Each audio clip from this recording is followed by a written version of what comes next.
FXBros.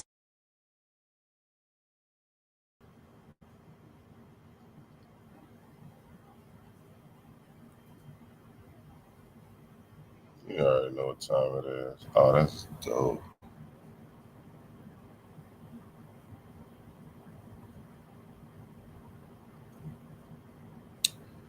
Man, I was looking at these rugs. I love these custom rugs these people doing. I just seen a Homer and a Bush rug. You know what I mean? When Homer slide back in the bush like he's scoping and peeping the same. And created that out of a rug, man. Super creative. But not as creative as we about to get on these markets this week.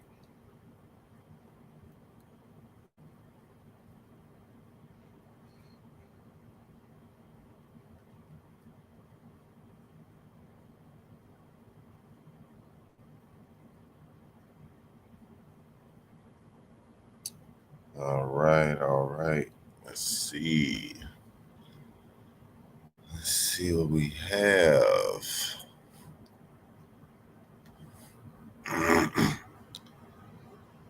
I know we've been having this sell opportunities ever since we broke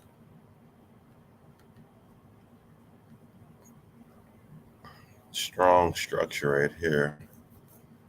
And I would say it's pretty much, it starts at the low of this wick, but let's zoom out and see. I know the top was up here. I know this was the actual telltale sign, looking in hindsight, because if we would have reversed from here, then this would have been another fake out to the downside to reverse back up. We were already breaking out bearish from this kind of start of consolidation. It wasn't really strong, but it was the start of it. We had a nice little breakout right here, but it instantly broke back in. Then after another level of consolidation, we finally broke down to the downside, clearing all of this bullish move from Thursday that happened on June 23rd. In continuation on that Monday, we continue to sell off bearish. The market started to see support after this second attempt to break below this level. I mean, we had a wick down right here at 67.53. Then we had a market low right here at 67.56, so around the same price. And then again, we had a price extension and dip down as low as 67.57. So typically right around the same price zone, we were seeing the market trying to tap down into these lows, but couldn't break it. And I could easily see for short 3, I would kind of classify this as a fourth touch. Even though we didn't get the strong reaction we were looking for.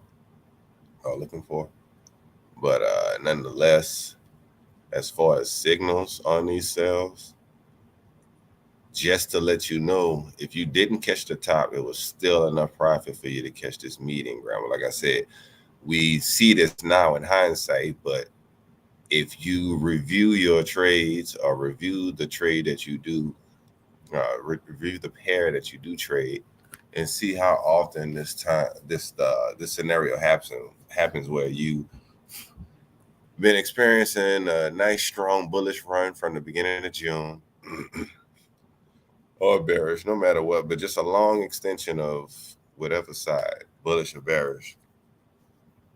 And you may be stuck in a scenario where you still feel like it's going bullish, but you see a lot of bearish momentum starting to come in, or just the bullishness has been exhausted, no longer creating higher highs. So that's one sign of a reversal. Next sign is we start to take out structure, meaning we get higher highs and lower highs. That scenario is the first thing that goes. Is the no longer of the high being created, and then those lower lows being tested and broke through. So we had a higher high and a lower high. Higher high, lower high. So when these lower highs start to get broken through, on the bullish momentum, then you will start to see these bearish trends happen that that create that new bearish structure, meaning a higher low and a lower low.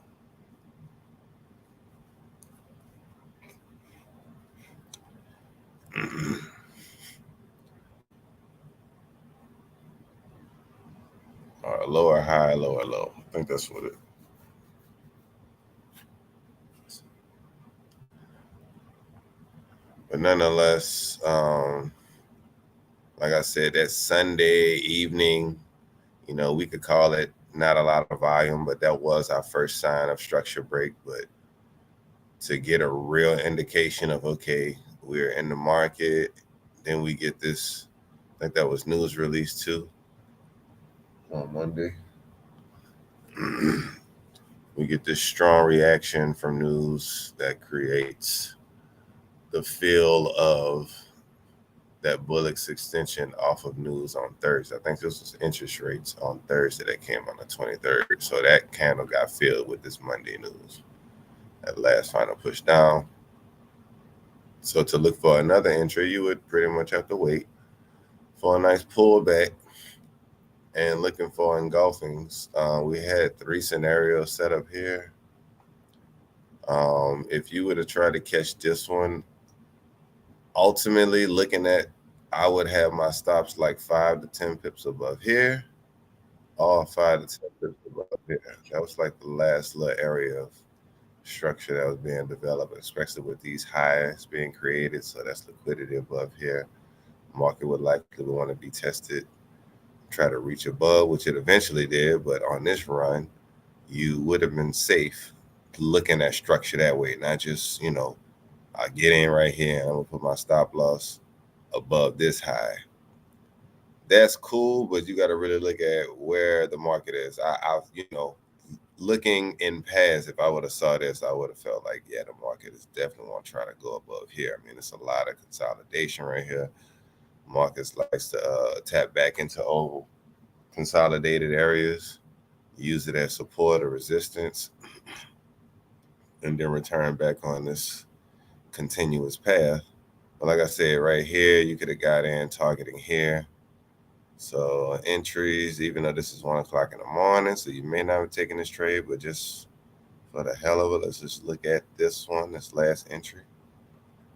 67.81 with targets down here. 67.68, so well over 10 pips. Nice little 10 pip grabber. Everything don't have to be a burnout trade. Nonetheless, though, if you would have got in a little bit earlier, say about 5 o'clock, 8 o'clock, you would have been waiting roughly, what's that, about like 7 hours to get that 10 pips. So, it's all about how you look at time and availability to wait for that trade to work out in your favor. What's up, brother? What's happening, brother? How you doing? You already know. Another Sunday. Another Sunday, bro. Yes, sir. Another Sunday, man. Just breaking it down. Just like I said, just looking at structure how it played out last week. We had this. Like I said, after that sell-off off the Monday news, it continued overnight. Nice little retracement from London close. New York kind of held it. But like I said, it also, at that London close, created this low, which was kind of held out into Wednesday. London, New York crossover into pre-London, and also back to about that London close. So kind of important key times that the market turned around, if you will. So, it didn't do it on some random time like 4 o'clock or really, I ain't gonna lie, like that's really the most random times. Like, and that's another challenge you should give yourself. Like, look into previous the previous days of trading and just see how many times you get a reversal around those dead times. Some real important reversals that you can count on around the let's say like like noon to, I would say maybe it's 7, maybe it's at 8 o'clock. Just go back in time and notate how many times you, in hindsight, nobody knows when the true reversal has happened until after that happened. So I know you're looking at hindsight, but still, just try to look back and see how many times you see reversals happening. But nonetheless, these reversals kind of happen around key times. We didn't get another strong breakout because we were in somewhat of consolidation until we get this nice strong body candle right here at 9. What's that? 9? Yeah, 9 o'clock on Thursday night. And like I keep saying, and I've been saying this for years, any type of strong structure, like bullish or bearish, as far as support and resistance, if you see the market going bullish or bearish and you start to see it hold up and create like somewhat of, consolidation, you can see the market kind of just starting to range out, but you see several touches that's being held up. And like I said, it ain't got to be to the T. Like this low right here, like I said, it was 67.54. We get a body right here, 67, like 55, 56. We get a low up here, 57. Then a body low down here, 51. So it all averages out. This is a zone. So it held right here. And what I was trying to get to, what my main point is getting to, that you need a strong big body candle to break through key levels. You'll never see a weak ass candle like this. Nothing like these. The only time you see weak candles, you like to see weak candles around reversal points, because that's just letting you know like the bears are hitting the brakes. Like if you've seen somebody going 100 miles an hour and then you hit their brakes, they go kind of slide, and the cars are gonna come to a slow and then abrupt stop. Depending on how fast it's going and how strong the market is moving, you'll start to see that stop and that reversal play out. But nonetheless, you do need strong body candles to break through. And this really was unfortunate for me, because I think I was in buys, and I believe me and Piff, we was on these buys, and unfortunate enough for me, I walked away from my computer without setting the proper parameters, because they easily got out of this trade and into a sell, because I can flip my bias real quick once I get enough confluence and confirmations. I'm not gonna hold on to anything that's not working.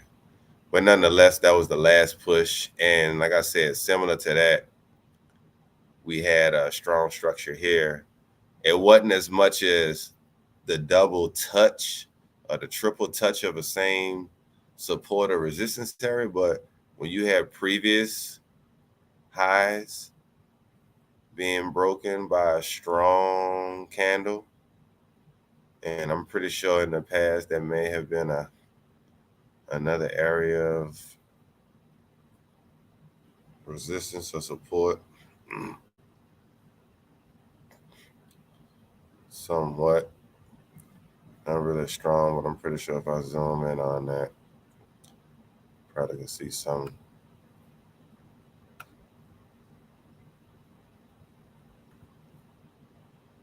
A little bit of price structure, I would see,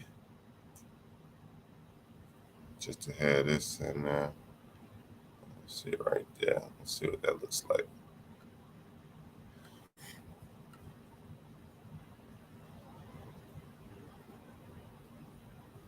Actually, I don't want that.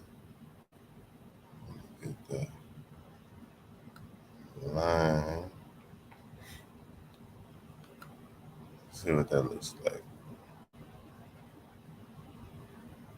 on that run up.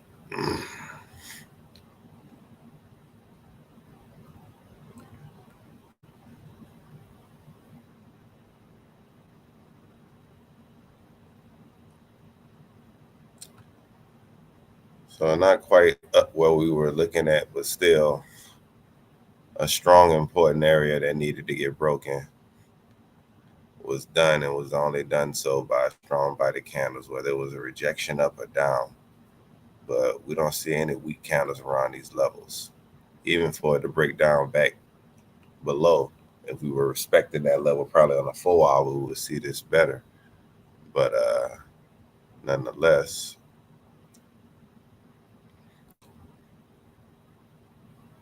this is what I'm talking about. That structure right there. For us to break through, potentially maybe test right here and hold and maybe continue back bullish, we needed to show signs of either multiple touches or breaking through this structure. And the only time we can confirm a strong breakthrough is when you can find structure that's being held up, when you see rejection from certain levels, and when you can write that out and plot that, now you have an area of interest that you want to look at to see, well, are we going to break through this, and how well we break through this. Like I said, when we had this area marked up down here, I think it was right around here, we still saw that from the past of importance was broken with this strong body. So not only did it have to break through this area, but it closed all the way down here pretty much to break any other area right here. So let's see what this looked like in the past, and I'm gonna clone this one so we can put it back to where it was. I think we had to different there. Change the color.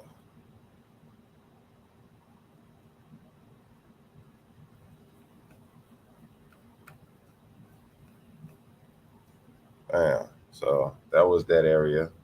Now you can see a little bit better. It's a nice little structure played out right here with multiple touches before it continued going down.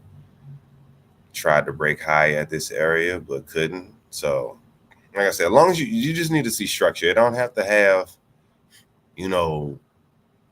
a strong resistance or a strong, but as long as something is happening where price is rejecting this area or settling at this area, or even if it's breaking through this area, I need to see strong bodies. That let me know, like, nobody's could break through here. Nobody's could break through here. But if we did get a body to break through, it's a strong body candle, nothing weak. That's all I want to see. If we did get a body to break through, it's a strong body candle, nothing weak. You see how that one broke through? See how this one broke through? Strong body candle, nothing weak. So just keep your eye on that, notice, and it's a good tool to have, because when you see price comes up and break through an area but doesn't continue, that's an area of interest where you can take sales from. Like, okay, it was strong enough to break through, but we didn't continue on this bullish run. So not only was it strong, the price was strong enough to break through, but this level is strong enough to hold price there. It won't break through. But you only will know that is if you see a scenario where we traded from a low of 68.20 all the way to 68, roughly, like, well, what's this, 68.36 in one move, knowing your pair, and we know the Australian dollar, that's a lot. And what time was this? 8 o'clock in the morning. So that's news. Probably was news all day. 7:30, probably news in the morning that created this wick up. So with that being said, that could be manipulation. That's not normal market participants just trading and trying to find. That's the news. That's inflection and volume, and people just trying to get enticed by whatever the news is reporting. So you would get that type of move, and like, well, shit, if that's not real market movement and the market is not going higher, it only went up there because of news. So that was all, enticement. I don't want to be in that. I want to fade that shit. I want to still be a part of this. So I'm going to take sales from there. And if you see this workout, now you have more confidence the next time they come up here. I'm going to sell it, because I know for sure, at least for the most part, if I get wicks above here, I'm for sure selling it, because I'm not getting no close. I know for sure this is a well-respected area. I need to see a close above and a strong body before I can even consider to get out of this trade, let alone if it's going to hit my stop loss above here, whatever the case may be. So just a lot of things. You could use that tool to keep you in trades, because they work on all time frames. It ain't just no 1 hour thing. It's just like running through a brick wall.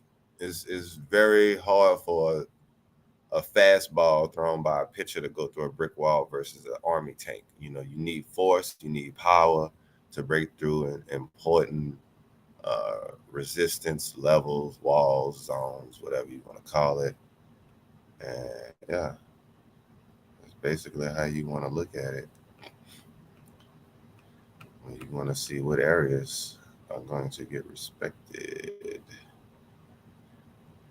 So with that being said, when we broke this important area to the downside, it took that strong body candle to actually get through it. And not only did it break the actual zone, which is right here, it broke the bottom of the lowest point, which is this wick, closed right below that.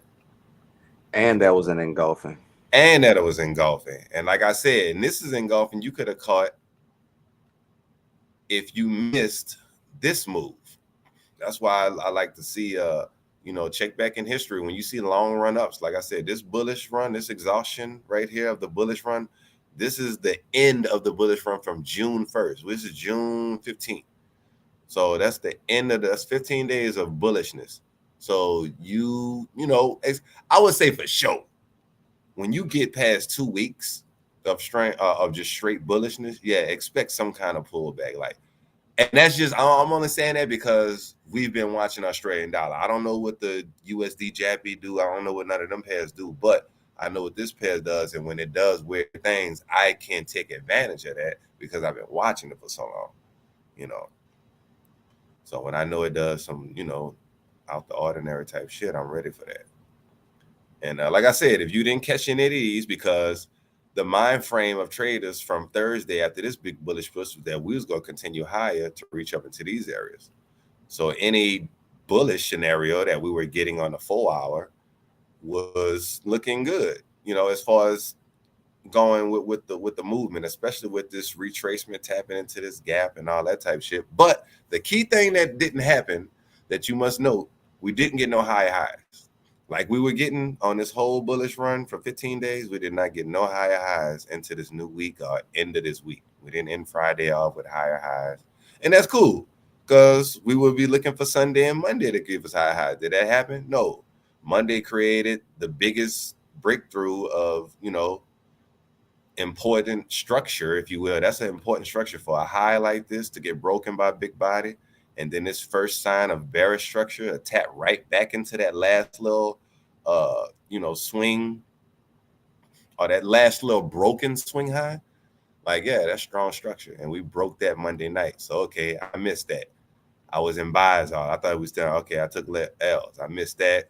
And there was no engulfing here, so I didn't watch that, and I missed that. All right, bet, damn. I ain't getting no trades. All right, bam. I get another scenario. Like I said, if you would have caught this sell, or this sell, all these scenarios would, and I'm just going off a high look at structure. These two double highs right here, I would be having my stops 5 to 10 pips above here or above this high if I'm taking this sell, and that's just me. The reason why is if I'm believing in structure to continue bearish, this is what I'm targeting. If not, if I see a close above this area, even if my stop losses up here, or I test it up here, if I see a close anywhere near here, I'm probably, just like me and Pip talked about this, I'm probably going to take off anywhere from 50, 75, 80% of my trade. I may not close it because it didn't hit my stop loss, but I may take some off just because it did something, that it shouldn't have done. We had a lot of wick rejection, so why is it now closing above here? So I just like to look at things like that. But nonetheless, if you did respect structure and put your stop losses above that, and not just, okay, I'm gonna enter here, I'm gonna put my stop loss 10 pips above my entry, you have more of a higher chance to get stopped out versus putting it above structure. Price doesn't typically change structure or break structure unless if it's going in that direction. That's just how trends are. Trends break structure, bullish structure, bearish structure. That's how a trend is formed. So nonetheless, if you would have caught that, like I said, that was a nice little 10 pip gain, nothing too crazy. But also after you saw this bullish engulfing, if you caught that, one thing you got to realize, one, okay, we did go bullish, so this trade did work out. You know, early in the morning, nice little morning bullish push. So we did see that work out, but from that high that was created, we didn't see structure created, higher highs. Like this is somewhat something right here, but it ain't strong because if I put a line right above this high, nothing broke above that. We wicked above it, but we didn't break above it. And ultimately, if I put it above this right here, nothing ever came above that. You know, that's really my initial sign before I say, okay, if we breaking this right here, then that means we must be trying to fill this. And if we didn't break that area, then we didn't test that area, then I know the bears are still in place, so my stop loss should still hold, and I should be okay, regardless how much drawdown I'm in. So, but one key thing I wanted to say, like if you would have caught this bullish push, one thing you got to realize, okay, we had this low, whether if you draw it at the bodies or at the wick, but I like to do wicks because that's the lowest point the market tried to get to. And I know the market would try to get to a lowest point before, whether it's bodies or wicks. But I like to mark the initial low that starts the the range or the consolidation, and we only will know that we have to at least get, I would like to see 3, but at least 2. You can't have a range or a consolidation with one touch. I don't care if it's a touch right here and a reversal right here. That's not a range. It ain't confirmed a range until we see a reversal that's respecting this low and a reversal up here that's respecting the high in a zone. Like I said, it ain't got to be to the T, but it just need to show that area being respected. And we saw that right here. So even after you caught this bullish move this morning on Wednesday, you also got to look back and like, okay, not only did it reverse from here, but it reversed at this key point. Like it did not break below this low. So I don't care what all it did. We didn't close below here. So that's one thing to note. Over on this side, we had a lot of strong touches right here. And that's liquidity, just like it is down here, which it likes to tap out people's stop losses that put it right below the low or whatever. Granted, certain situations don't get tapped into, so sometimes you become real lucky or real safe. I think Supreme and John down this bitch. What's up, brother? But yeah, so you basically you seeing consolidation starting to form and a range starting to form here. So you see that, you realize that, okay, you get maybe another 10 pips, 15 pips, and nothing on this little push in the morning. You are as a scalper / swing, you are looking to get into a mood that may take you into higher heights, but we know we've been breaking a lot of bearish structure. So if that move, that continuation of bullishness that everybody was preying on, because that didn't happen from this Thursday, this way it should have happened. At this break below should have never happened. If the bulls was gonna come in and push this market higher, this should have never happened. So once we saw that and no continuation of bullishness at all, that shit was deaded. But that still don't mean the market can't go above recent highs that you may consider a high, that's getting turned into a range. Because like I said, we won't know it's a range until we at least get 2 touches. So we got our 2 touches on the bearish side.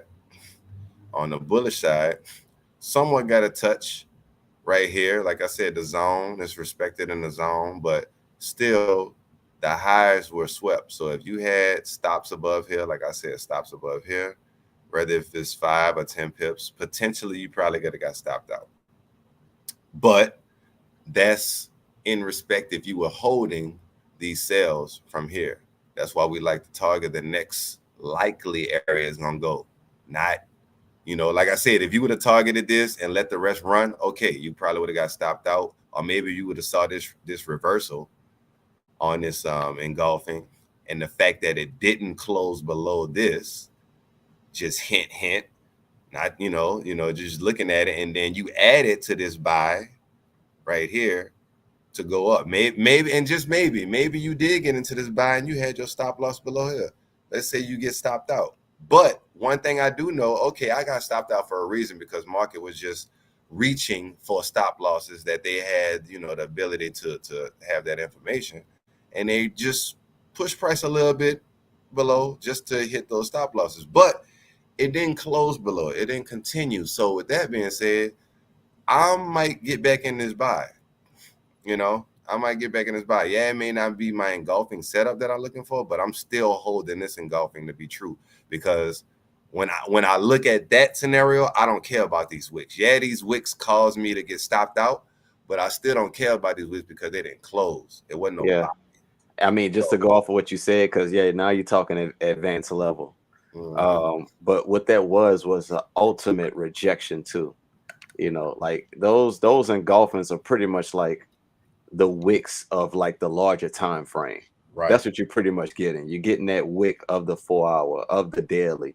You're going to see that, and that's how you can hold these as swings.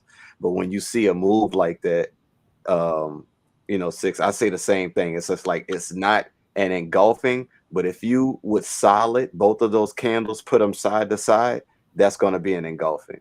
So I count it as if like that, especially with the wick. Like I count the wick. And then on it, to add to that, I like, this is not an engulfing, and I know you're saying you count it as one, but to not even count it as one, I hold these in so high in respect, because it didn't break structure to keep going lower. And like I said, this is hindsight, especially after seeing this candle. Okay, we saw the run up after engulfing. Nice. Maybe you didn't catch this run up, but maybe you saw the sell because your mind is already thinking bullish. You're not thinking bearish.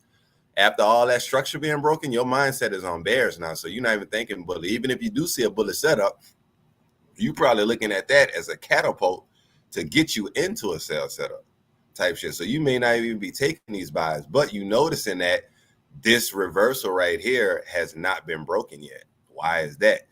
Well, we won't know until price continue to, keep printing closed candles, and we'll know what it's trying to tell us to do. And as we can see, going further along, we see that price just kept holding at this zone, Yeah, it kind of tapped below here, but I look at it like this. When this candle wick down, this is the important candle as far as for bears. When this candle get printed, it didn't close below here, but it did wick down. So I may not hold this as like the most important candle now, but I do hold this into high regard, even though that it did wick down, but it didn't close below this. Then you get a scenario right here where this low is like right there, pretty much right there. And then this candle closes right at it, right at the body. But what else did it respect? That second high regard candle wicks. It never closed below these wicks. So granted, it did close below here, but this is like from Tuesday. We talking over here Thursday now. This is a whole 2 days later.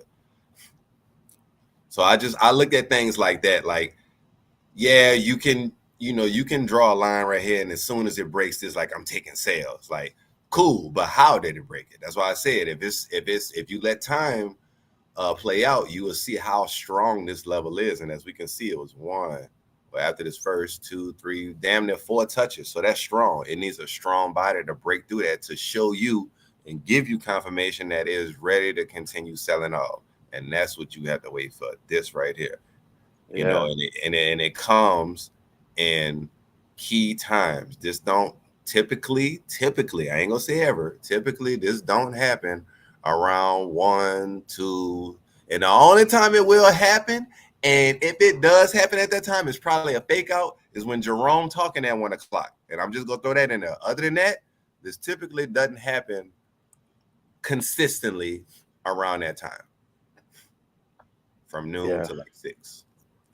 Yeah, I agree, man. And when you got that, that consolidation, step back, look at the 4 hour, look at the daily, and then start looking at that chart. I'm gonna look at that next, so we could. So, but yeah, man, that's you're right. You're right. Well, that was perfect. You know, I just want people to realize, even though you're looking, like I said, from back here, taking these sales, I'm looking at these double highs right here on this 1 hour. Like, you know, that's strong structure probably on the smaller time frame guys that's doing scalping, especially when you get another tap right here that's even more stronger. And it needs a strong body to close above that and continue bullish. And somewhat, yeah, we can say that this is somewhat of a strong, I mean, considering compared to these and these, yeah, it's not as strong.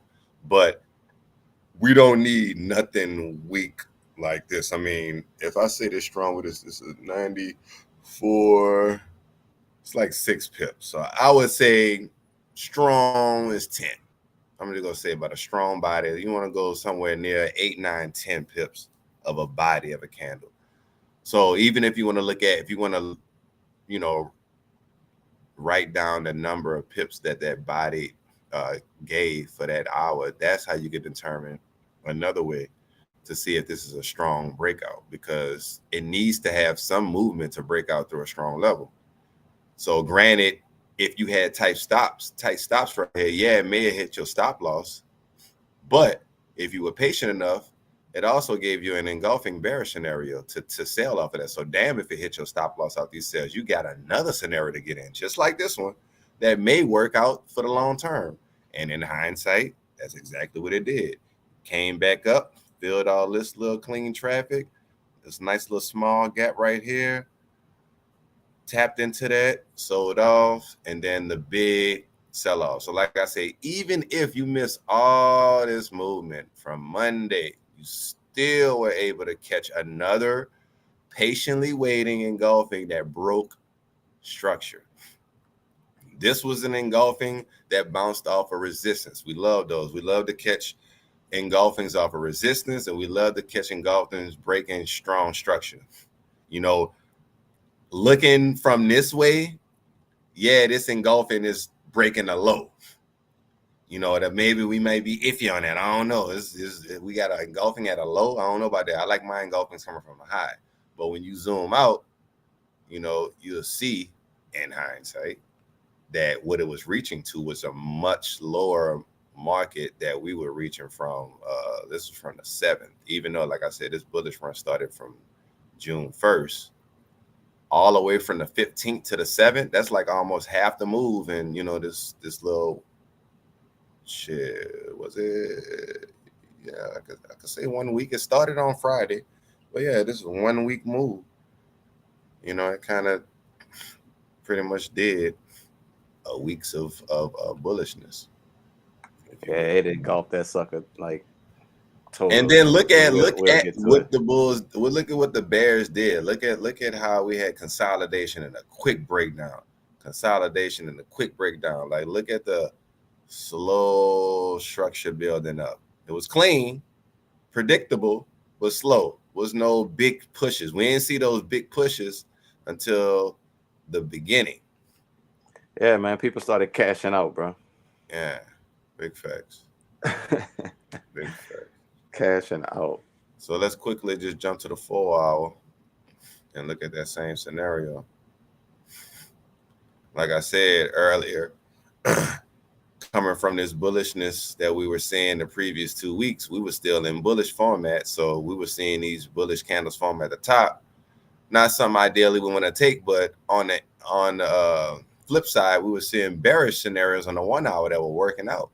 And that seemed to be more viable because we just had 2 weeks of bullishness. Of course, we would want to see some bearish setups, but it's just all the time frame wasn't lining up. So it was just giving us a lot of iffy signals.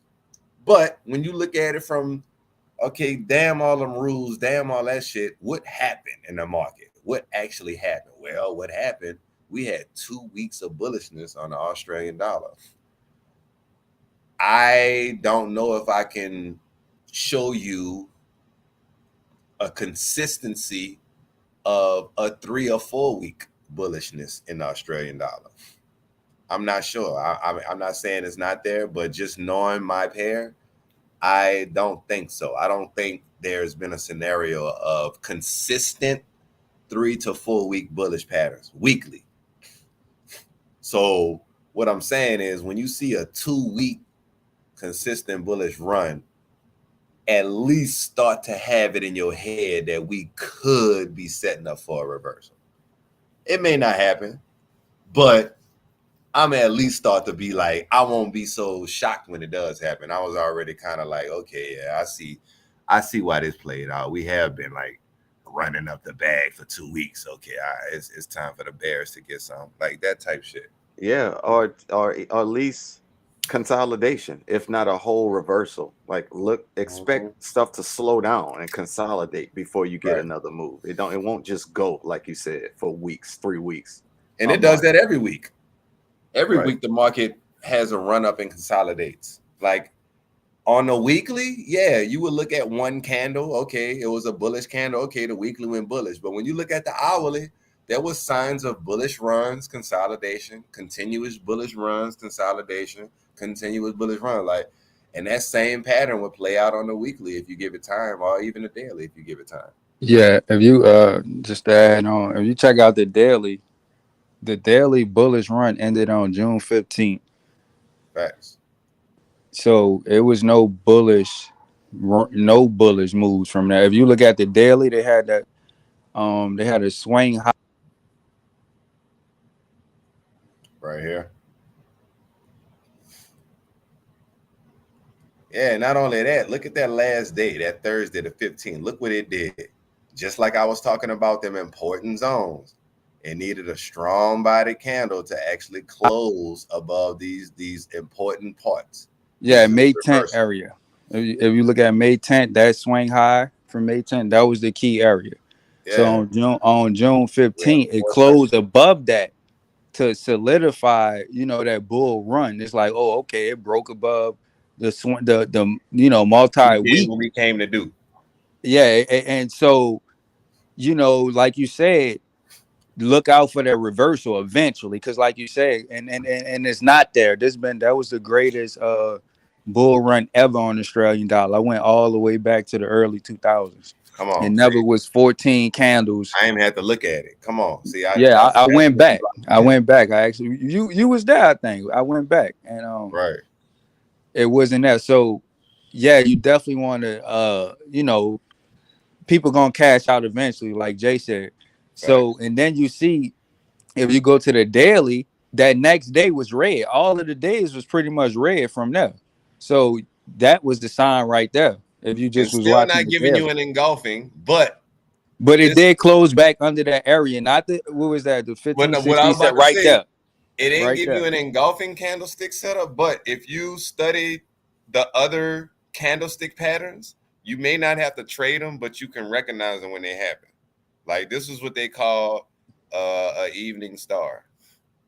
I don't know if y'all know different candlestick patterns and stuff, but they got morning stars. Because that's an indecision. That small body, that's a reversal. Then you get a third candle to close above the low or close below the low. Like it ain't engulfing, but it has to close below the low, and then you get the same scenario. So that was a bear signal right there. Right here, this is they call a morning star. The morning is when the sun is rising. The evening star is when the sun is setting. Right. So that's how they look at that. But that's just another candlestick pattern that you can trade. We like the engulfing, but when you know them, you could be like, okay, that one my engulfing. Yeah, all the patterns matter. All the patterns they all mean something different. But yeah, so like after that day, what day was that? Go over 2, forward 2. The 2, no, right. One more over to the right. Right here, this bullish. No, the bearish. The next right one. Here. 28 yeah, seconds. That's the solidification of the bears because it closed under that key area that you already had. That's that swing area. So that day after that, you should have been looking for nothing but sales right there, and there you go. You was paid, and we still in that. So the next day candle got to at least go half this body. 22nd. Yeah, we got a nice engulfing before that push. So yeah, that was an engulfing right on that level too. That was nice little sell. Yeah, you got to zoom out to that daily. Because, I mean, when does the shit close daily? Not hourly, not minutely, not week. It closed daily.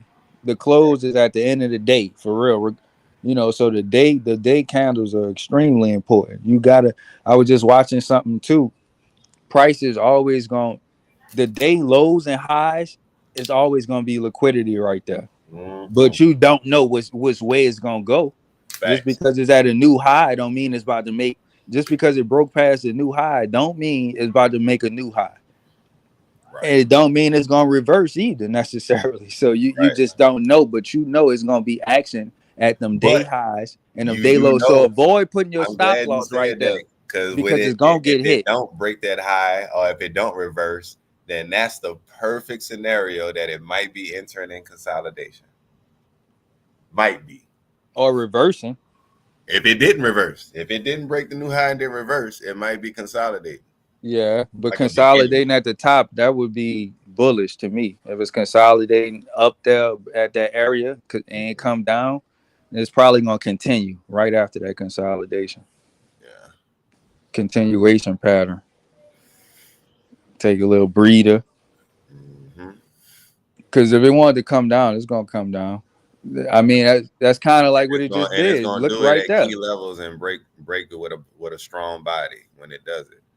Yeah, that's another what it did compliment. on the last area you just but up there it consolidated above, around that area. No, before that, to the left. Yeah, it consolidated, and then it said, "All right, we're gonna come down." Yep. And this was, like I said, this was Yeah. the lowest right here, and that's what it took right here, the strong body candle to break that low. And that was engulfing. Like I said, you would have hopped in right there, 38.66. Did it get to 9? Got about like 70 pips, I think, at max on that sale.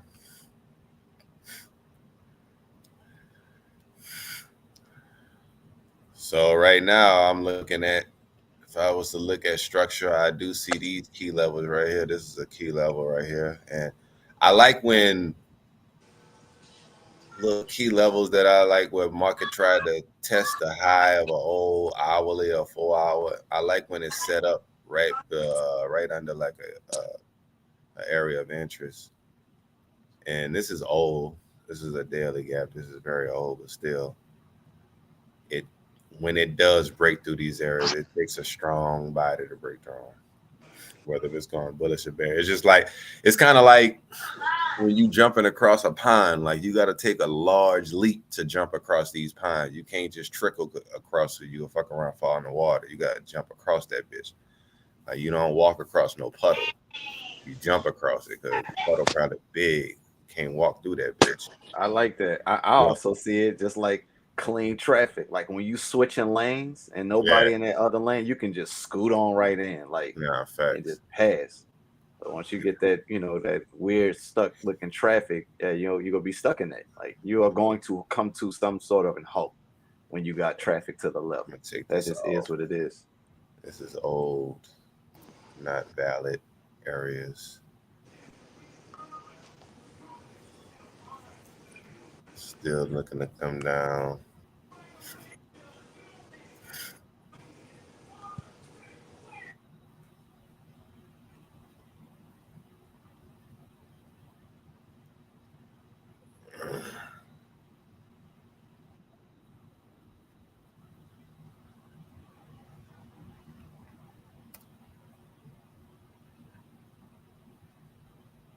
I think this is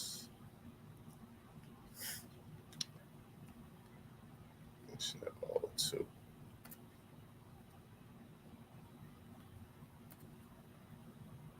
Take all that off. Let's go back to the daily. Let's see what other areas we can find.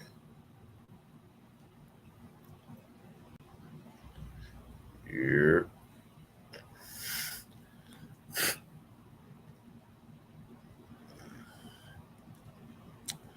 Well, before we do that, let's quickly jump into the news very quick.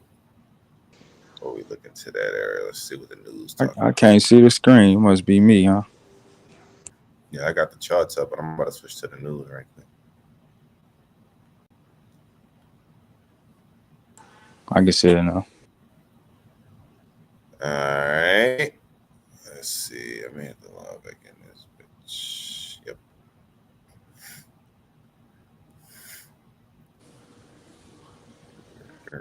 NFP should be coming soon, huh? Yeah, next week.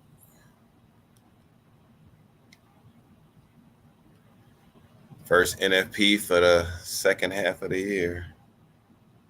If that means anything.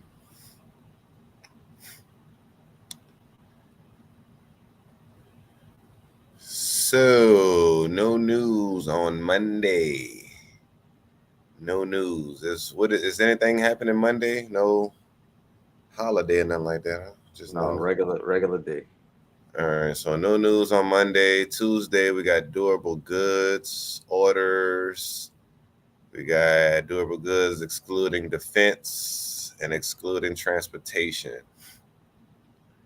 So that's coming out in that morning. Then we got new home sales. That's a good indicator that people looking at the economy to see how the sales of these homes are going. Are they going up and down? I mean, I think they look at that too. Also, trying to determine how people are spending. That's one good indicator from the job market. People typically get jobs to buy homes and shit. Look at the wait. Look at the numbers, bro, on the consensus. Oh my God! Yeah, I didn't even see that. Boy, they manipulating, boy. They a cap, boy. Oh my God. Well, actually, they being no, they being a little extreme, but it's been previous dropping, is 4.1%, and they expecting it to be a -1. Yeah, they saying it's gonna drop. You know, I can see that easily. Ain't nobody. I mean, do people buy less homes during the summer? People buying less homes during a recession. Yeah, plenty indicators. I don't know about that. I'm for whatever reason they're expecting it to be down. I be talking to like realtors, like people that's actually in the game. Like I know the numbers is gonna say this because this is global, but I'm looking at from a micro aspect or macro. I don't know how you call it, but these people. I mean, this is Dallas though. I don't know about everybody. I was just about to say that. These niggas like areas and location. Yeah, certain areas. The average. Yeah, this the whole nation they looking at. Yeah, man. And you got to think about it. A lot of the people that are purchasing right now, they are doing it as like a relocation. Commercial is one PIF. That's a fact because that's going crazy. But it's like an investment. It's not really like it's commercial. Me and my family. It's not. It's not. Home. You know what I'm saying? It's not like the working class people that really, first home buyers. Like, no, this probably their third or fourth flip. They just want to get it in real quick. Well, I think that's literally what it's actually measuring, though, the new homes, like first-time homeowners. Exactly. Yeah. These are new homes by developers that's adding homes to the inventory, not people that's flipping. Well, yeah, we already know that's down then. Like, let's be real.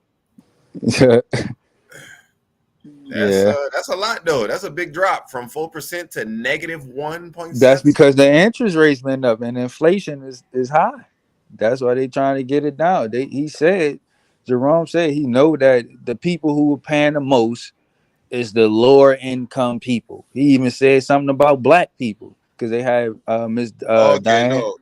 The signing of a sales contract or the receipt of a deposit constitutes the completion of the sale of a new home. So it's not construction. It's just a sign of a sales contract. It's not construction? No, it's the signing of a sales contract. Yeah, so new home. Somebody. Yeah. So that could be commercial and probably it sound like that. Commercial and personal. Housing can be in any stage of development. It could be in the planning stages, in the middle of construction, or completely finished. And it's for houses, not commercial. Okay. Yeah, it's residential. Okay, residential. Yeah, new house sales account for about 10% of the total housing market. New single-family home sales are particularly unpredictable from month to month, and early estimates are subject to significant changes due to the fact that they are derived mostly from data derived from building permits. Right, it's all in the permits. So that's a correlation. I would assume that, you know, like around the holiday season, October to December, it would be that number is going to be down because, you know, it's Look at harder to this get though. permits and stuff during Look at that this. time. The last release that this happened was last month. The previous was 4%. The consensus was -2, but the actual was 4.1.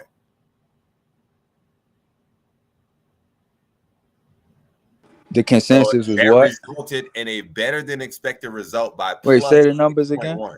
So that's very manipulative, Jay. You was right. So the previous numbers was 4%, right? This was they was looking at in May.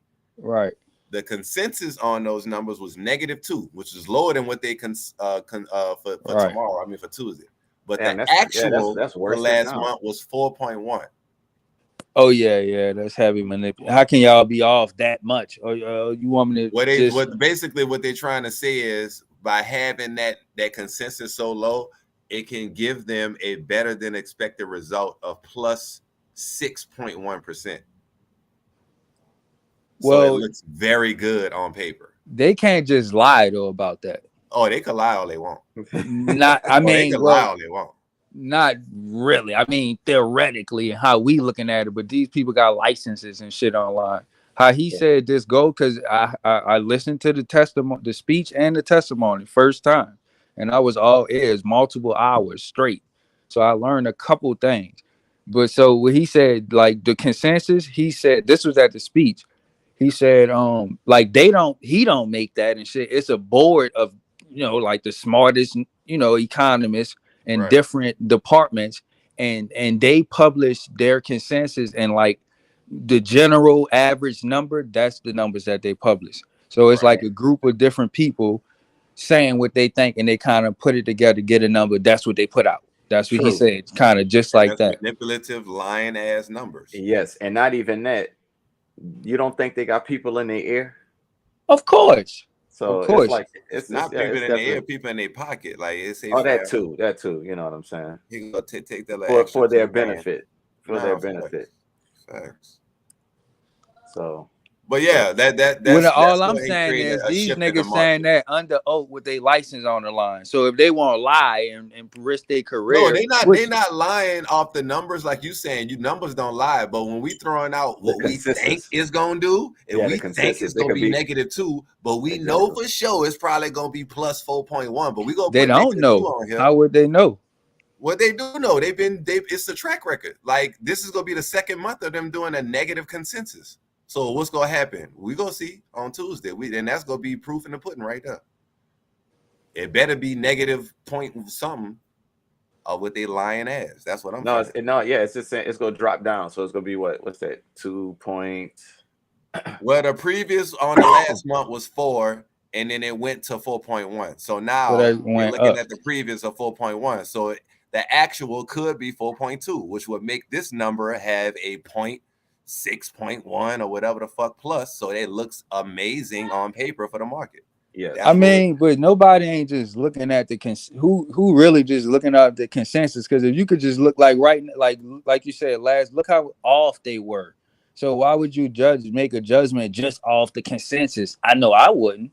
No, I would more look at the previous and the actual. The judge off the consensus is the market participants are reacting. That's what I'm talking about.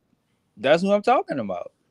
You know, so I at the end of the day, just because the number was bullish, that don't necessarily mean I can justify my trade off of fundamentals that day. Exactly. Honestly, bro, that's why I don't put. It's good to know when high news is coming out, and just enough about like the world economics, all this news and what it means, and the consistency. Me just wait it out, and you're gonna see. Yeah, wait it out and let all the dumb money spend their money. Like I know that's all you got to do. Whatever pairs that you trade in, if you look at the news and see if it's high, sometimes medium, but for damn sure high. When it comes out, give it like an hour or two, and it's going to affect the market. Now you have to have the right trade management. I wouldn't trade to the next session. Well, high news. It's to each his own, you know what I'm saying? But you just have to be knowledgeable to know that the news is going to affect the market. That's hell yeah. I don't care about what it's gonna do, But should I put an order in? Is it gonna take me out? Is it gonna put me in profit? I think it's gonna go up this way. I think it's gonna shoot down. You don't know. That's You why know you what I'm should just saying? stay out. Yeah. Or if you good enough, you can get in before and But they exit. this is what I seen from $40 since I've been on these calls and stuff. The news always sweeps high and lows. So I'm just saying that shit you can't even call it on the chart. The technicals don't even look right because, like y'all say, manipulation. But Yeah, I hear you. I hear you. you But know, when I'm getting into my trades, like I say, when the news, whatever it does, I don't care because I'm risk free at that point. right. I'm Like risk right free. now, So I'm in a trade already from last week, so I don't, yeah, so it's like it becomes swings. Like that's why I don't get too caught up in the scalping because yes, news will mess you up all the time because you scalping. You know what I'm saying? But if you in it, at a good time, like no, I don't enter a trade at 7:30. I wait till the hour close. Most news when it comes out in the morning, it's gonna be at 7:30, 9:30. It won't be at a 7-9. Sometimes it does, but even then, that's Yeah, it's better. rarely. It's come around 7:30, 9:30, Yeah, so it's 10 always the o'clock, 30. maybe. Yeah, Yeah, so it's like at 10 o'clock by that time I'm done. right. So, but it comes in the middle of the hour. So it's like me personally, I enter at the close of every hour, 15, 5 minute, all them other time frames, it don't matter. That's below an hour. But but yeah, after it closes on the hour, then I'll be able to look at something. If it's news or not, whatever, I'm gonna take my trade. And then the way my stuff works as a rule-based operation, my first entry is gonna be a tester. I don't jump straight in the waters. You know what I'm saying? So that saves me, bro. Like, because I know how heavy I can get when I see a nice fastball down the center, and I can knock that one somewhere. It may be a nice base run. It's all good, but maybe I'll That's gonna just get load you up in the the bases. advanced position. Yeah, bro. So And then on Wednesday, to continue with the news, we got goods, trade wait, balance. wait, wait, wait. Hold on, bro. My bad. Did you go over that Australian dollar? No, I C- didn't. CPI. CPI. Yeah, That's you right. super, super, super You important. right. You right. That is important. I scanned right over that. So we got a Uh, monthly CPI indicator for Australian dollar. That's definitely gonna move the market that night. I probably will. I think I'm gonna go live and trade that We'll do it then. Let's do it.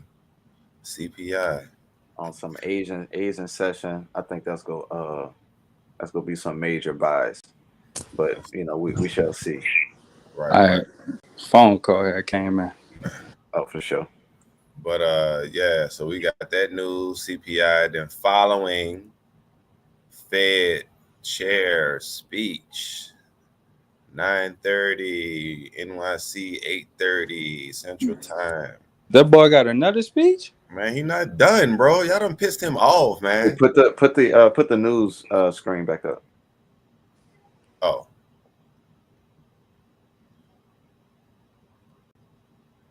There we go. Yes, sir. Oh, Another so he just speech. having a speech. So yeah, these are freaky, boy. You on the and it's at 9:30. Oh He my think god. he Les Brown or somebody. Nah. So he having another speech. You got retail sales for Australian dollar later on that night. Thursday, another one. Oh, that boy Bro, said see I'm what I'm waking up saying? in the morning to Boy, I talk ain't to trading this week. London. I'm studying my life exam. This on I'm y'all this week. Let me know how it go. That boy said I'm waking up to talk to London. Damn. Wait, what? Wait. 2:30. Read it in week, man. Damn, nigga. You AM? That's right before London opens, 3 o'clock in the morning. So he I ain't doing it gonna right lie. That's before my London, session on the low. and I've he been doing it right secretly. before the NYSE open. I mean, this time he doing it right before. Damn, that's Yeah. strange. That Oh, really, 2:30 really is strange. after, really after. But Yeah, because nonetheless, he might fuck around and be in London or some shit, doing some kind of diplomatic shit or some shit. Well, man, yeah, probably meeting with That's the banks out there. that's Yeah, I ain't trading this week. crazy. I'm on a demo account this week. and then Friday we got core PCE price index and personal income, personal spending, and the Hey, Michigan bro, consumer sentiment. I need some some knowledge on the core PCE price index. Let's see what it's what's talking up with about. that? Let's see. Let's see what we could. Let's see.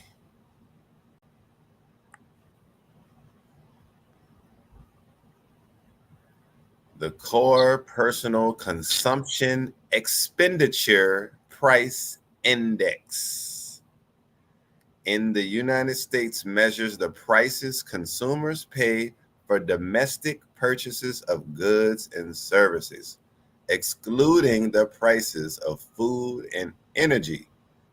The core PCE is the inflation metric preferred by the federals.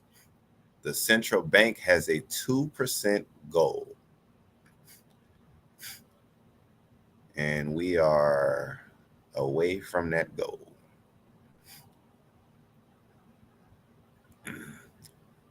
But Damn, so what's that's like on everything instead of food and energy? Okay. yeah, so just domestic goods and services. They trying to see like the 9 super food, and like you gonna pay for food and you gonna pay for light. So they trying to see how the economy look, excluding that, because that's so big and the numbers that it'll distort the real view. Kind of like the S&P 500, how it's just really 5 companies who really moving that whole index. Yeah. Like 90% of the money is, so if you say, let me look at the S&P 500 excluding the top 5 companies, then that bitch is horrible. Crazy. Yeah. So it's a more accurate number. That's why they said this was the Fed looking at for inflation, because food and energy, that's a like I said, that's so big it could distort. Yeah, you're gonna pay that regardless. Right. Utilities. Are you basically a bum? Then you're not even considered anyway. Okay. Oh, that's what's up. That's what's up.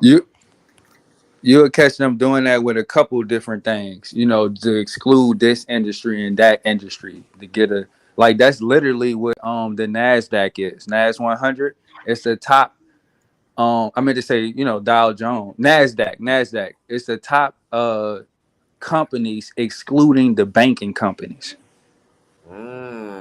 Yeah, it's the top 100 companies excluding the banking companies. So it's all tech companies, basically. Pretty much, yeah. Because that's the top 2 industries, like banking, tech, like oil, shit like that.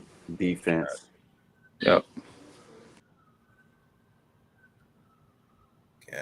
Gotcha.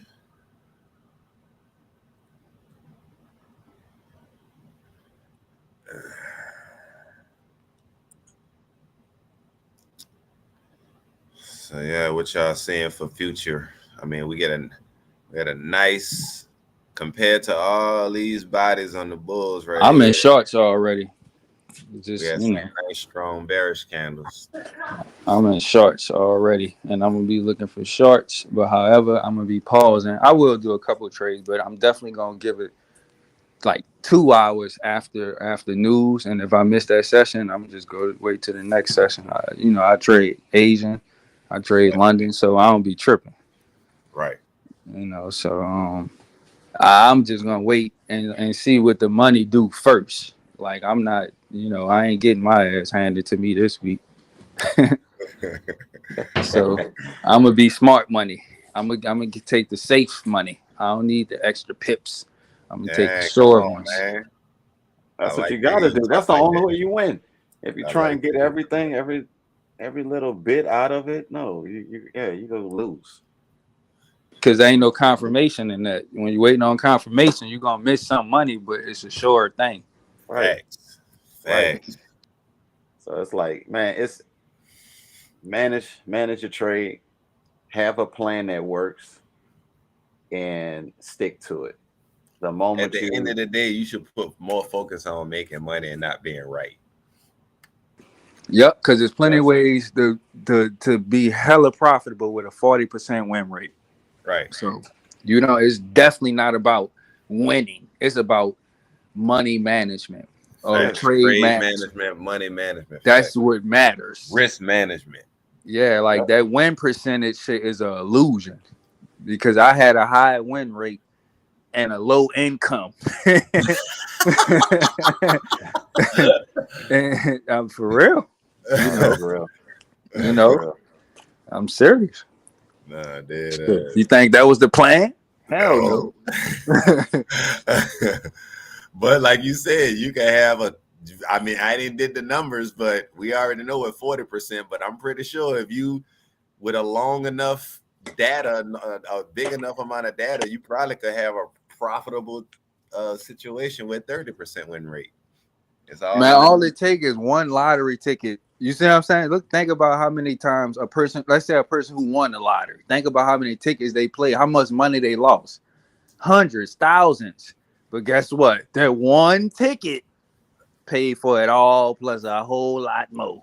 So that's mad. It's not about how much you win or lose. It's about how much you risking when you win or lose. Yeah, but buying a lottery ticket isn't the same as waiting for a perfect setup. Oh no, indeed, hell no. Right. I'm just saying, you know, because we was talking about losing. I'm just saying how one win, the right risk to reward, could make up for a bunch of losses. So basically saying if a lottery ticket cost $1,000 each, niggas probably wouldn't be playing as often. That's true. And my thing is too. Yeah. If your winners are more than your losers, you will win if you are consistent over time. Like simple as that. I mean that's true, dog. Because I mean, just looking at what if a nigga just tried to get 10-1? I'm gonna get 10-1, and I'm gonna keep letting it hit my stop loss. I'm gonna get that 1-1-1. How many times you think they gonna come into a scenario where they lost 10 trades in a row? Even though when they do get that one, it's gonna put them back at break even. It's rare. Rare. So when you look at it like that, like 10-1s are rare too. But if you going for that, especially looking at the right proper time frame, because no, you can't do that looking at no 5 minute or no 1 minute type shit. But if you're looking at the right time frame, that scenario right there could just be a trade. And so just 10-1. Look for 10-1, because at least when you do hit that winner, when you do catch that bottom support on buys or that top resistance on sales, you're gonna catch the bulk of that move, and you will put yourself in a scenario where either one, you will get that 10-1, or you will be in a profitable scenario where you can add to that trade. That's it. That's it, bro. Like, and I didn't have to come up with no strategy for that to come up with that. That's just all risk management. So when you really thinking about it, what's really the most important? Like your strategy, how you look at the charts, or your risk management? We already, it's the risk management. Because I mean, anybody could get a 40% win rate. A child could do that. Right. So you see what I'm saying? Like, or even could get lucky. Anybody could get lucky and have a 60-70% win. Well, I ain't gonna say anybody, but like, it's not about the win rate. It's definitely the money management. Of course, you aiming to win every trade. You know, if you have your setup, if you have a consistent setup, you should win. Though, like Jay saying, like, you definitely shouldn't be like 40% if you're using a consistent setup. Facts. But if your focus is risk to reward, shit, as long as you got a decent setup, you should be okay because of that risk to reward. Man, you know, but that's easier said than done. All the greats lost. Like Michael Jordan. The Warriors had a better record than them. Why Steph and them couldn't win 6 rings? You know what I'm saying? Yeah. Why they couldn't stick together? It's a certain type of mentality that brings dudes to that Mount Rushmore type of level, if you will. And whatever you're doing, I'm not saying like, you know, be Michael Jordan in what you do, but like you got to have that type of mentality. You know what I'm saying? Like people say Muhammad Ali, the greatest boxer, he got knocked out a couple of times. You know what I'm saying? But he's still considered a great because his mentality and how he did it. Like I don't know, he changed the game. He did his own thing. He didn't stick to the code. You know what I'm saying? Like Jordan came in there, changed the game. Then Mayweather, that dude is a unicorn. But you know what I'm saying?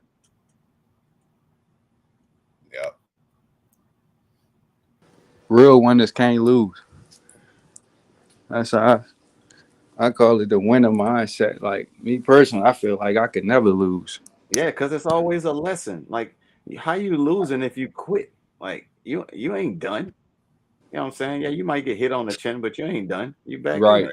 You Right. ain't gathered enough data to even consider yourself a winner or a loser. Right. Dan Peanut. That's what he was saying. Most people, like that's what Jordan going back to Jordan. Jordan said he's great because he failed more times. He probably failed more times than you tried. Bro, that You dude know. didn't make he didn't make his high school team. Like he Yeah. like until All his right, senior y'all. year. Like, that's crazy. You would think he would be like LeBron. Like, he was a dog. But even LeBron killing stuff since high school, he wasn't on, he can't get on Jordan level. And then not Respectfully, only that, it takes it's somebody to break through. Just go back to that Yeah, I was about to big say that. candle, that it takes to break through a strong zone. Like it was a Mm, strong zone of people yes. expecting like to be great in the NBA, you have to come out of college. You have to. And Jordan went to college in truth, but to see him come out of somebody that wasn't I don't think he was top pick, right, when he got drafted, right? Who? Jordan was?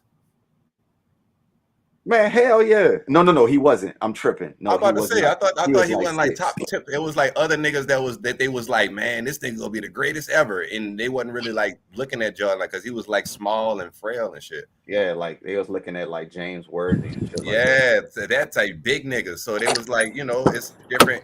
He had to break through. He was a Yeah, breakthrough nigga. Like nobody was checking for. He went through Either all way. the models. Everybody said you had to go through. I went to college, and then come through another breakthrough. LeBron, I ain't gotta go to college.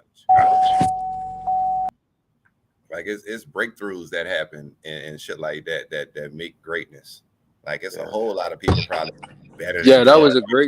was a great ass analogy for breakthroughs and the candle. Like that's definitely. But you gotta wait for something like that to happen for you to shift your mind. Like nobody was looking for smaller niggas to just shine out of, like they didn't give niggas a chance like that till you see Jordan come through. Like, okay, well maybe these type niggas can have a chance. And then okay, nobody can, you gotta go through college, then LeBron come. Well, maybe high school niggas can, like niggas start changing. I want to cut you off. Hold on. Kobe came out of high school. Then Kevin Garnett and all them dudes, like they changed You're right. the game for real. You're right. That, So that them that the real opened up breakthrough. another door for the LeBrons, and you know what I'm saying? Mm-hmm. Yeah, no, that's a fact though. You're right, though. Like it's and was those still smaller than him, Yeah, that's true. AI. Come on. Yeah. So yeah, it's a lot of breakthroughs. So you just gotta be patient and wait for the breakthroughs to happen, and then you can, strategize afterwards. Yeah, don't be surprised by it. Don't be too googly eyed and oh my gosh, like you know what I'm saying. Just appreciate it, and that's how you can get in those moves and don't hesitate. Right.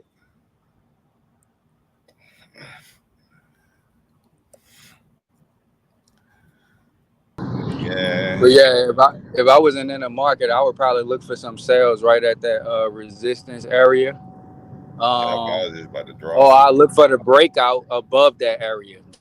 That's what I would do.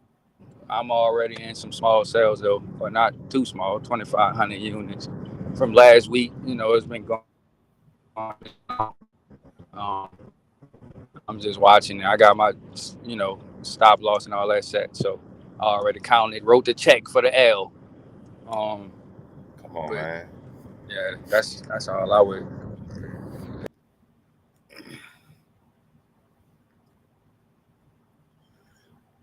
Yeah, I'm looking at some of these areas for sales. Yeah, and if you're looking for areas, because I agree, but you might get some because that's clean traffic. You got on both of those areas. So I'm looking for buys to get me in heading into that clean traffic. And this will be your targets, yeah. Yeah, taking profit in those areas. Yep. And possibly get into a sale off of that. Like that's how I be banging them. So yeah. These, when I draw these little gaps to be filled and all that shit, it's kind of good depending on how early. Like, we are early in a bearish move, so these earlier gaps, if we are going to be continued in a bearish, these would be good areas to sell from, especially once we start to get, I would say, halfway into this bullish move, whichever the 50% level is. Then you would maybe start to flip and look for targets. Mostly, I mean, you could still take sales from those areas if we still in bearishness, but they would turn into more stronger targets, because now you would be also entering your psyche of the bulls are starting to turn around the market bearish, you know. But like I said, you will have to wait for the 50% level. And if I pull out my fib from down here to here, we would be right where we at right now. So once we break through this area and start to trade down, any other gaps would be great for like looking for targets versus solely looking to trade from. Like I said, you can, if you know, especially if lows are taken out and everything works out, great. That's a great entry. Things you don't know it's a great entry until the market moves in your favor. Like this, you could take a sell right now and the market right. That's a great entry, but you didn't know until after the market leaves from there. You can't just be like, okay, we at the top, I'm about to take a sell just so I can get the top of the market. One, you don't know, and two, you don't want to trade like that. You never want to try to find the top of the low of the market. You want to wait for it to confirm and then trade from there. You don't never want to try to find it or guess it or do all that dumb shit. That's not how you trade. That ain't what we here to do. If we were able to even trade like that or even believe in that, nigga, we would be multi-billionaires. You know, and we could guess the tops and the bottoms. Like, that would be the easiest shit in the world. So we ain't here to do that. That's why money management is more important than win percentage, because nobody knows. Facts. You know, but you can know how to manage your money and where to put, you know, how much you risking per trade, rewarding yourself per trade. When you're not getting like this, like when just you like I said, wait for getting the 50% level of this whole bullish move before you start switching your mind to look at these areas more so as targets versus as resistance. Because wouldn't you want to be in sales from above the 50% level of this whole bullish move? If we ultimately is going to feel this move, wouldn't you want to be in sales above here versus down here? Like, ultimately, right? In all scenarios, you want to be sales above the move, not below the move.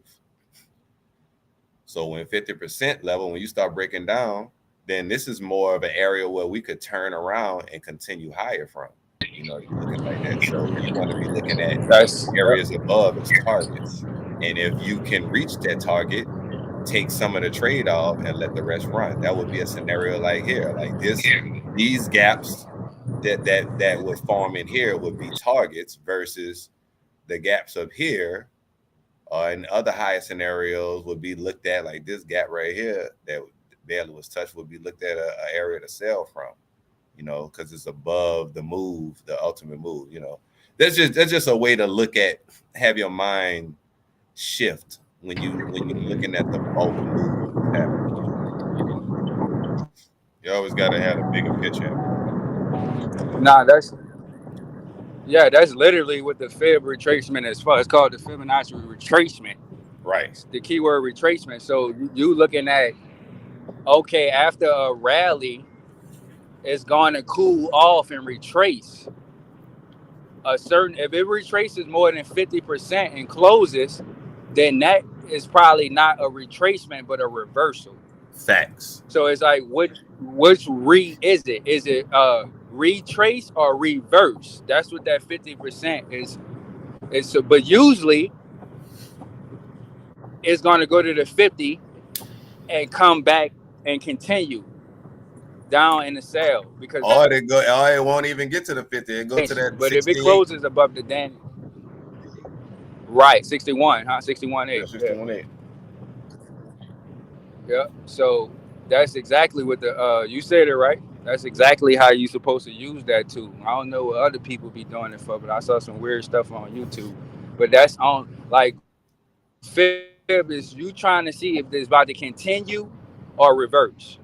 But you supposed to be looking for the continuation usually because it's called a retracement. Right. It's Not a reversal tool. It's not called the Fib. Right. It's not called the Fib reversal. It's called the Fib retracement. But within that tool, you can probably be prepared for a reversal at the 50% level.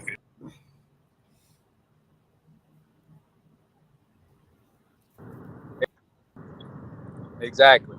I'm driving. It got a little crazy right quick. Nah, you good. So I gotta be careful, man. Be careful. Gap out there on that road. Put your phone in your cell phone hold. Don't have it on your lap and shit. Looking down. Niggas be having their phone on their lap and be looking down to talk. Mm-hmm. Oh no, I ain't looking at it. I got it on speaker. Good.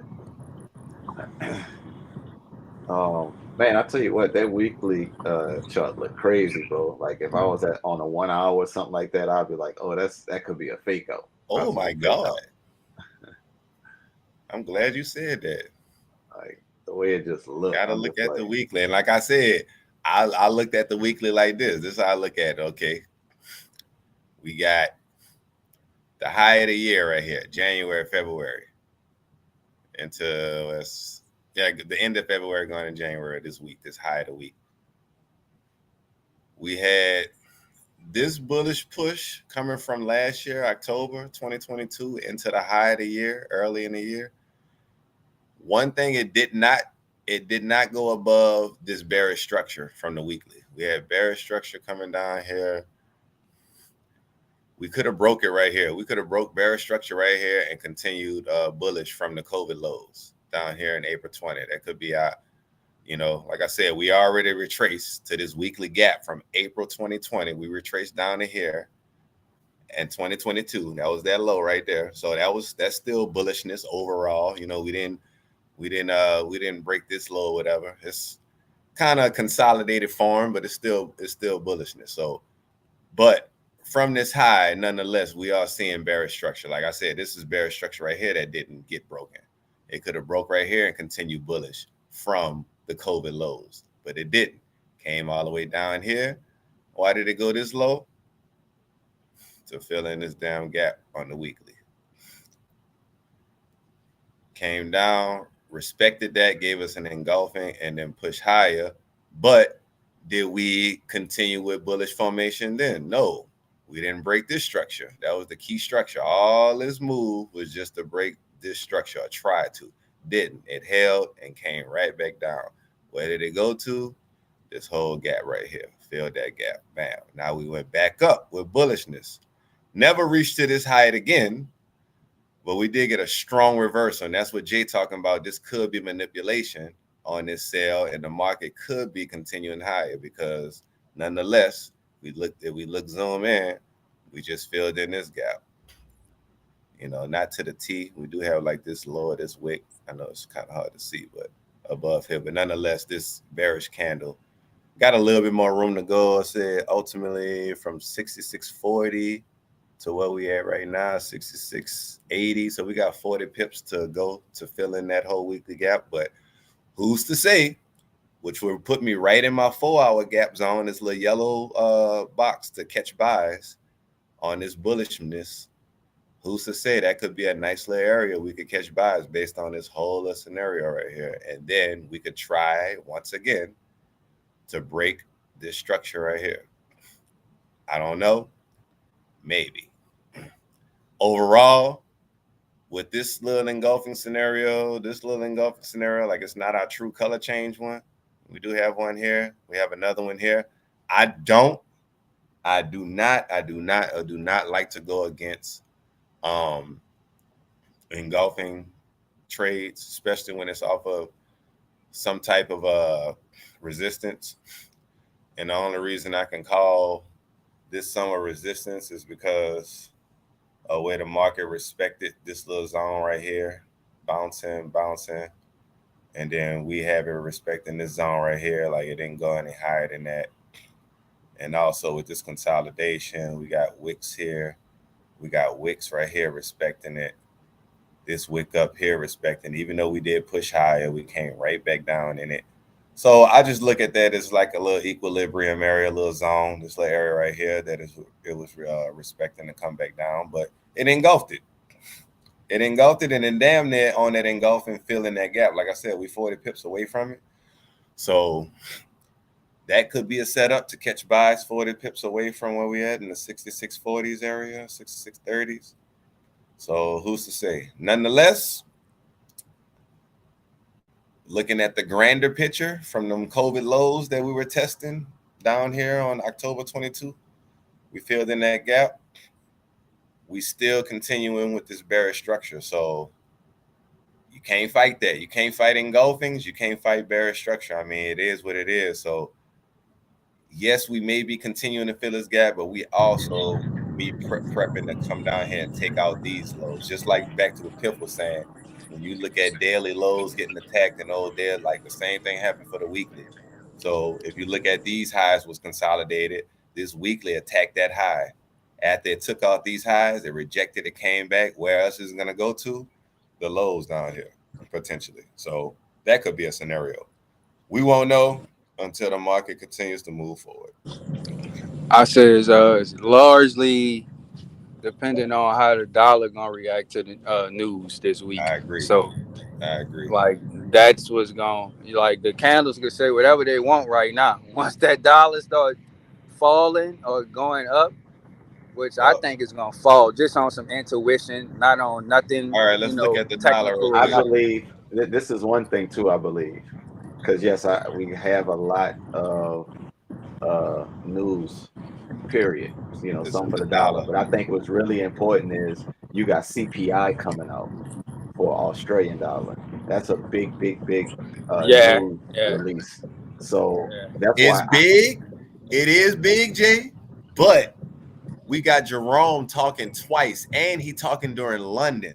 Like that's true. bigger than Australian dollar CPI. Just to add on top of that, so I feel like even though that number is gonna do something, I think it's only gonna set up an alley-oop for the next session to like trade into that, the fade there. Like I 100, really don't. I don't 100. think. Yeah, I no, don't think I agree. Australian dollar for one is bigger than the US dollar. That's for sure. So Yeah, like the I whole said, market is watching the the dollar. only way for them to create a market out of that news is for them to have extremely good news on their CPI and for us to have like a market Extremely bad. catastrophic The event. dollar go down. Yeah, Yeah, like Yeah, a catastrophic event, not they'll just have the to. dollar go They down. would Like have to. Yeah, it got to be like Chase Bank about to close, like some shit like that. Because yeah, they our gotta dollar is so correlate. much Yeah, stronger than their dollar. So something really bad got to happen for their something kind of good got to happen. You know if that makes sense? well, oh yeah, not no, too bad because I I mean, totally agree. But one thing, all I'm saying is I can see price going both ways. So like you're gonna have a lot of movement. Do I see this weekly candle being a full solid bull and close and all that stuff? No, I don't see that. But do I see price clean traffic to fill towards the left in bullish movement? Yeah, I can see price going up there Yeah. and reaching that early in the week, and then it can follow all the way down and wick, you know, to the bottom. What we talking about? So yeah, man. Overall, I just like that they have news because that's going to give me price action. Like I like it when it's a lot of news because I know how to work around it now. I don't get shaken out of it. I just let the dust settle, and I could get in it if it gives me something. If not, it's cool.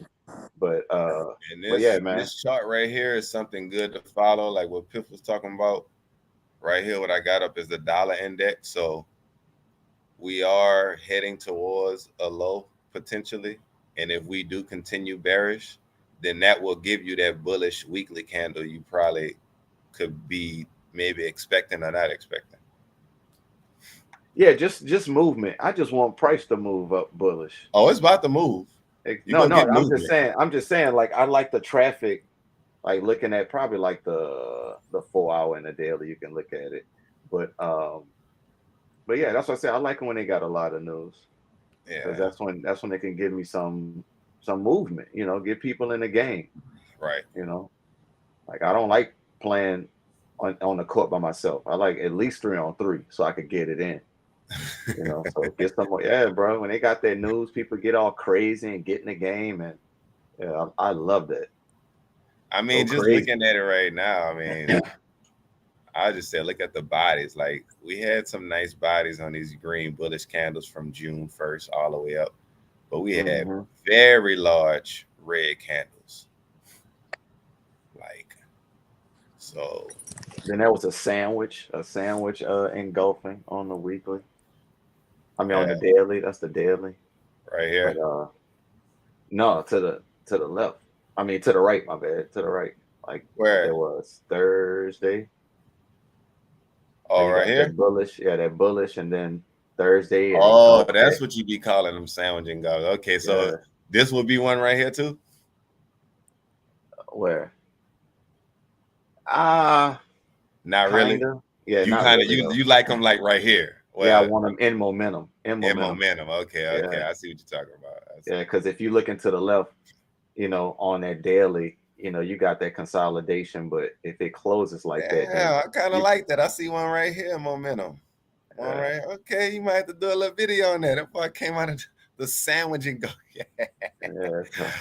I need a cheese sandwich. Grilled cheese too. Grilled. I'm coming hot. I'm coming hot. But no, man, like I said, sometimes when I only do that when I'm in a trade. That's advanced. Because once you get in it, it can get a little rocky because you already, that's like not going from the beach shore and swimming into the ocean. That's just like flying a plane dead ass in the middle and dropping in. Like, you know what I'm saying? So you got to make sure you got a raft or something so you can at least get your ass back to shore if you need to. But yeah, man, sometimes I use that. Like if I'm heavy in a trade and I'm swinging and I'm sitting in it, I'm like, man, I want to get in some more. What can I get in? I look for something like that. Yeah. You know, so. Yep. That's what's up, man. Yeah. But no, this week is going to be another. Last week was ridiculous, bro. It was. And yeah, it was really nice. And then this week I can see the same thing happening just because how that week closed to where it got me thinking like, damn, was that a fake out? Look at that. You know what I'm saying? But I like that it did that because now it has price to work with now on the weekly. Like, oh yeah, we got some movement going. Like, yeah, boy, it's gonna be a crazy, like, end of this year. Oh, facts.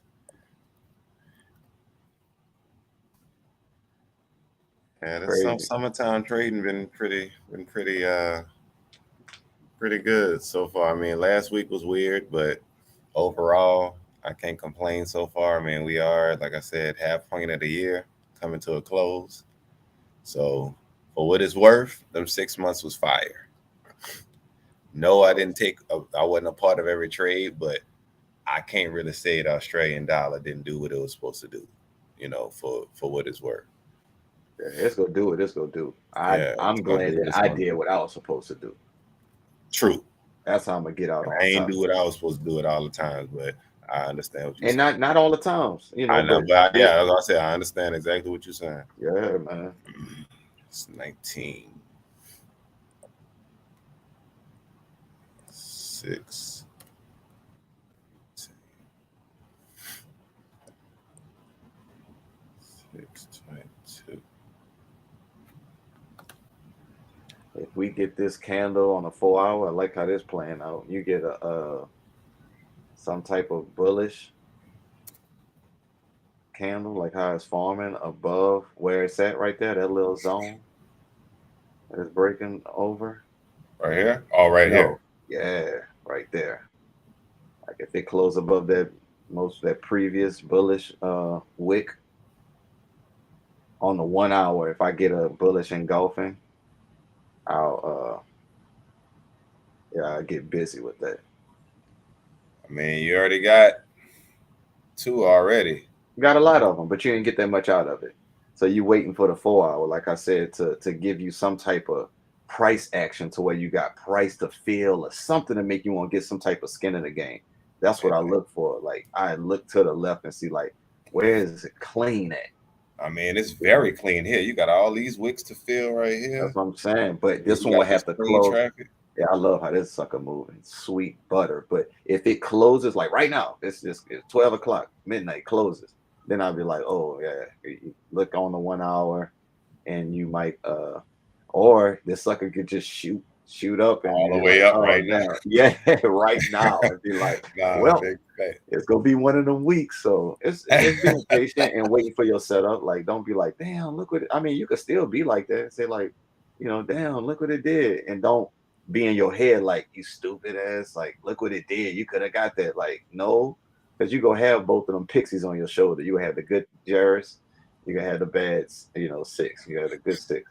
So it's like you gonna have them, them thoughts where you like, oh, I did great, I caught it, or don't worry about it, you'll get it next time, buddy. And you got the other dudes like, man, you could have got more. Man, you missed that. Come on, bro. So it's like, yeah, dog. Nah, that's a nice little analogy. Niggas should have that shit. Niggas should do a little skip, boy. I already know as we had a time, we gonna be going crazy. But yeah, man. Like I like looking at that, especially the way like I'm looking at it even better because with the 4-hour gaps and stuff, like, boy, that's been helping me out. I don't mark it on my chart, but I see it because you be posting it. So I'm like, oh, okay, this is the area he was talking about, looking for sales at. So I should get out and just see what, what I'm saying? Like, yeah, if I'm in.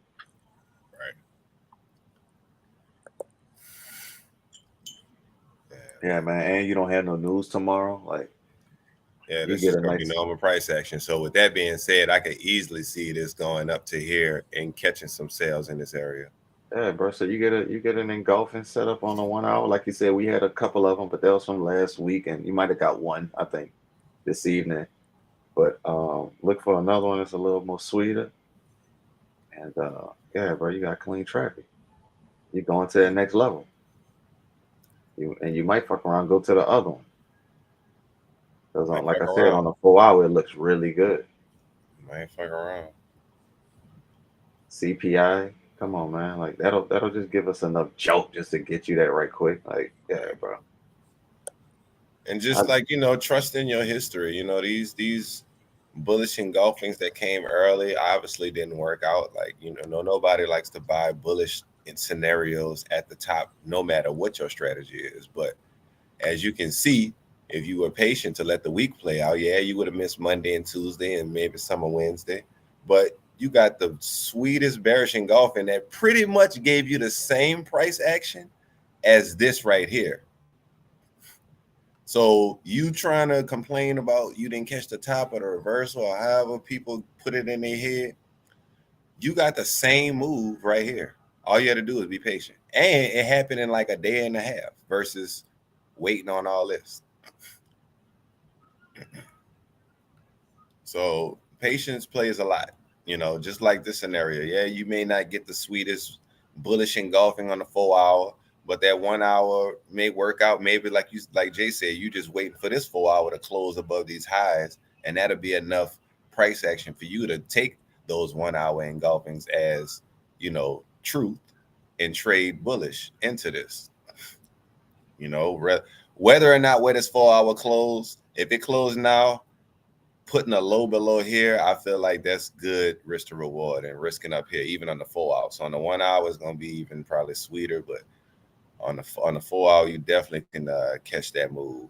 And that looks probable. That's a highly probable scenario of us trading up into this area. And that's all you want. High probability trades. Because ultimately what you're looking for is for it to trade in here so you can catch a sale, because the structure is going bearish. So we want to be in sweet sales. But if you can catch a scenario where we know we going in this area potentially to set up for a sale, then why not catch that train too?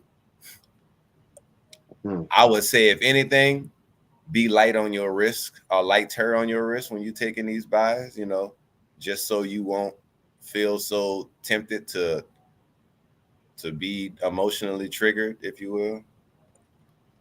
Yeah, if it ain't your setup, don't take it. Like, save more of your soldiers for that sale. That's more high probable in this picture. Yeah. I mean, like I said, we still got areas of interest down here. We haven't filled this whole move yet from June 1st on the daily and the weekly. So yeah, you just patient. Just be patient. But we probably gonna wrap this one up. And we're just gonna monitor throughout the week like we do. And keep everybody updated. That's it, man. Got a big week. Monday, nothing really going on, but after that, yeah, you got a lot of news that Pay can attention affect to the the market. news. Pay attention, yes, before you even think about entering any type of order. Check the news first. See what it's doing. Give it about at least 30 minutes to an hour before you decide. That's what I do, and it works. That's what's up. Well, we'll be back in the morning to tap in, see what's going on, how Monday is respecting with normal price action, and we're gonna be here for the remainder of the week, man. Get this damn money. Let's get it, man. All right, and we go send a shout out to Pill. He go get an ace on that test he about to get. You heard me? Yes, man. So that boy about to knock that out the park. Word, yo, appreciate it. You Sure, already know. Got that. Yep. I'll let your boy for the security soon. Series Come 6 on, coming man. soon. Come on, man. Let's go. Big things popping, man. Let's go. Financially lit lifestyle. That's the future, man. You know, this financial movement is the new rap movement. Like, that's what we gonna help bring in, because it's overdue, man. Come on, man. People may get a piece of this pie over 300 years. When Columbus came? 1492. I don't know. Boy, that's like 500 years them boys been eating this pie. It's about time we get a little crumb. So, you know what I'm saying, man? I ain't gonna lie, bro. I've been taking we'll probably have to talk yeah, we still alive, but yeah, bro, they kind of messed us up by giving us opportunity with these markets, but I'm gonna just leave it at that. Oh no, look, and the white man getting paid off for all of that, so they ain't tripping, you know. But yeah, you know, but yeah, nonetheless, like I told Six, you know, this market is big enough for literally think about this, and this is all I gotta say. This market is big enough for literally at least every black person in America for sure, but probably it's probably big enough for every black person in the world. Which that's some billion. We talking about 5 billion, but let's just stick to America. This market is big enough to where every black person in America can only be doing this, and it won't even put a dent in the market. It's enough to go around. It's actually going to help them out, just to keep it real. You're going to have more volume. And not even that. It's going to be quick volume, because we are the most emotionally damaged. Yeah.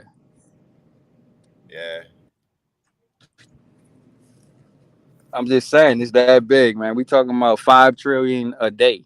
You know, $5 trillion a day being traded on average. It's a lot of money. We only spending $1 trillion a year. So think about that. And the last thing too, if by GPD, by our spending amount, we would be the 8th largest country in the world. We got enough money to run the 8th largest nation in the world. So we got money, and you know, we got money. Just redirecting it. Exactly. You know, and we not investing any of it. That's the only problem. Even if we was investing with the white man. We have it to so-called spend, which we don't even have it to spend. Exactly. They damn sure, trying to invest it. That's why it's at. That's the only way you could get any back. Other than that, it's all going out, and you got to go right back to the plantation. So, you know, it's investing, man. You know, 65% of athletes are bankrupt by the 5th or 6th year, according to Rich Dad Poor Dad. By the 6th year after they join the league, they bankrupt, not broke, bankrupt, filing bankruptcy, no financial literacy. And same thing for people who hit the lottery. Money ain't for everybody. Anybody could get it, but there's rules to this shit. You got to learn the rules. Every black I'm man being able to pull money out of this, you know, like it ain't for everybody. Yeah, it's a certain mentality as far as like this trade. You got to change your mentality before you can even step into these markets. Any fucking market, but big facts. Mm-hmm. To be successful, you can't, you can't be thinking like how nigga was thinking in the hood, 7, 8 years old and all that shit, man. We grown men. Yeah, it all boils down. It all boils down, bro. Like I was watching, I mean, I know he's trying to get off, but I was watching that movie Air that's on Amazon Prime. Y'all saw that? Yeah, I saw it. And it was crazy. At the end of it, I was thinking about, I was like, damn, bro, like I like basketball. I've been keeping up with a lot of these, you know what I'm saying, players and stuff. Like when that boy Jordan signed with Nike, Nike was like hurting to a certain extent. They only had running shoes that was popping, and Jordan took them to astronomical levels. Like they wasn't even ready for it on some shit. Them boys expecting like $1 million would have been okay, and he like went crazy. And I'm just thinking like, damn, what if my pops on my mom was like, oh snap, he signed with Nike. Jordan crazy. And it could have not even been the same time he signed, like 2 years after. Let me put like 200 in some Nike stock, just see what it do. Like that type of stuff is just like, damn, bro. Like over time it grows. Like so it just goes back to just investing, like you said, overall. You know, we don't have being aware. That's why your mindset got to be different, because you got to look at that like you got to look at Jordan like a fan. Then you got to look at Jordan like, oh, this is an opportunity, a market. Yes, he is a market. He is a market because he, like you say, not only he revitalized Nike, he revitalized and boosted. Not even revitalized. He took the NBA to a level it was never at.